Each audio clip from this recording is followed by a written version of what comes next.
కనీసం ఎంతమంది దేవుణ్ణి వారంలో కనీసం దేవుణ్ణి 5 సార్లు కన్నా జ్ఞాపకం చేసిన వాళ్ళు చేతులు ఎత్తారు? ధైర్యంగా చెప్తారు. లేకపోతే 5 సార్లు, ఆదివారం మాత్రమే కాదు, వారంలో కనీసం 5 సార్లు జ్ఞాపకం చేసుకునేవాళ్ళు లేరు.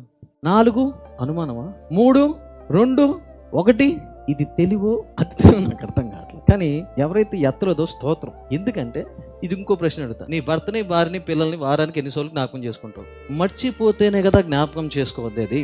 నీ భర్తని, భార్యని, పిల్లల్ని ఎందుకు జ్ఞాపకం చేసుకోవంటే వాళ్ళు నీ జీవితంలో భాగం అయిపోయారు. అలాగే దేవుణ్ణి కూడా కొందరు జ్ఞాపకం చేసుకుందామంటారు. ఏందయ్యా జ్ఞాపకం చేసుకుందాను ఆయన పరాయోడా? కొందరికి పరాయోడు. అది కూడా ప్రశ్నలు అడితే, అమ్మ నీ భర్త పరాయోడా సొంతోడా అంటే ఏం చెప్తావు? అసలు ఏం చెప్పకుండా నా దగ్గర నుంచి వెళ్ళిపోతావు. అట్టగా యేసయ్య పరాయోడు అయితే జ్ఞాపకం చేసుకోవాలా. ఆయన భాగం, మన జీవితం, ఆయన లేకుండా మనం లేము.